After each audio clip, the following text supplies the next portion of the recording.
پھر اس سے بڑھ کر ظالم کون اللہ پر جھوٹ بولے اور سچی بات جب اس کے پاس پہنچ جائے تو اسے جھٹلائے؟ کیا جہنم میں کافروں کا ٹھکانہ نہیں ہے؟ اور جو شخص سچی بات لے کر آیا اور جس نے اس کی تصدیق کی وہی لوگ متقی ہیں، وہ جو چاہیں گے ان کے لیے ان کے پروردگار کے پاس موجود ہے۔ نیکوکاروں کا یہی بدلہ ہے تاکہ اللہ ان سے برائیوں کو جو انہوں نے کی دور کر دے اور نیک کاموں کا جو وہ کرتے رہے ان کو بدلہ دے۔ کیا اللہ اپنے بندے کو کافی نہیں؟ اور اے نبی، یہ تم کو ان لوگوں سے جو اللہ کے سوا ہیں یعنی غیر اللہ سے ڈراتے ہیں، اور جس کو اللہ گمراہ رہنے دے اسے کوئی ہدایت دینے والا نہیں، اور جس کو اللہ ہدایت دے اس کو کوئی گمراہ کرنے والا نہیں۔ کیا اللہ عزت والا بدلہ لینے والا نہیں ہے؟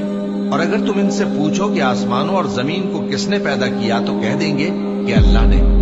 کہو کہ بھلا دیکھو تو جن کو تم اللہ کے سوا پکارتے ہو، اگر اللہ مجھ کو کوئی تکلیف پہنچانی چاہے تو کیا وہ اس تکلیف کو دور کر سکتی ہیں؟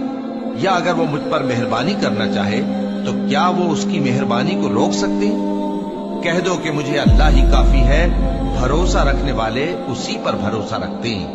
کہہ دو کہ اے قوم تم اپنی جگہ عمل کیے جاؤ، میں اپنی جگہ عمل کیے جاتا ہوں، ان قریب تم کو معلوم ہو جائے گا کہ کس پر عذاب آتا ہے جو اسے رسوا کرے گا اور کس پر ہمیشہ کا عذاب نازل ہوتا ہے۔